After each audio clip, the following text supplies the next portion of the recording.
সালামু আলাইকুম, জুম্মা মুবারক। সম্মানিত ভিউয়ার্স, আপনারা আমরা সবেই মা বাপর তাজিম করতাম। মা বাপকে আর এই যে এই নিয়ামত আমরা থেকে বঞ্চিত এই দুনিয়ায় টাকা অবস্থায় তারা সদর হরকা মার বাপর ফাওয়ার তলে সন্তানের বয়স তার হাদিসও মার কথা বেশি আইছে আপনার। তো ফাওয়ার তোলা যদি আপনি কি কুদইন ফাইতে না কি খেদমতে কি আপনার ফাইবা জান্নাত। তো আল্লাহ নবী ইরশাদ ফরমাইন, কোনো শখসিয়তে যদি তার মার সেরা বা মায়ার নজরে একবার চাইন, আল্লাহ সুবহানাহু ওয়া তাআলা তার নামায়ে আমল একটা মকবুল হুজুর সওয়াব দেন। সুবহানাল্লাহ। তাই আমি কথা বলার না, আপনারা এখন সংক্ষিপ্ত বয়ান পেশ করবা বিশিষ্ট আলেমে দিন বর্ষিয়ান আলিম সর্বজন শ্রদ্ধেয় হজরতুল আল্লাহ, বিশিষ্ট কবি সাহিত্যিক, তাই প্রেয়ার বুক এই যে আলোড়ন সৃষ্টিকারী একটা বুক, তাই এটা ভাইরাল হয়েছে এখনো এটা চলের আলহামদুলিল্লাহ।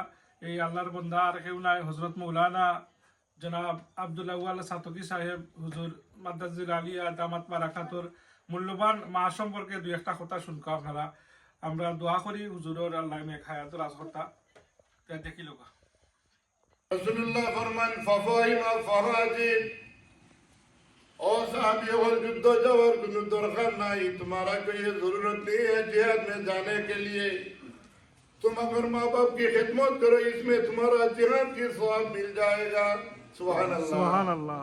रसूलुल्लाह फरमान फाफाइमा फाराजिन, माँ बाप की सेवा करो, जिहाद और सवाब पाएगा। सुभान अल्लाह। অন্য হাদিস শরীফ হয়েছে অথেন্টিক হাদিস, হুজুর সাল্লাল্লাহু আলাইহি সাল্লাম से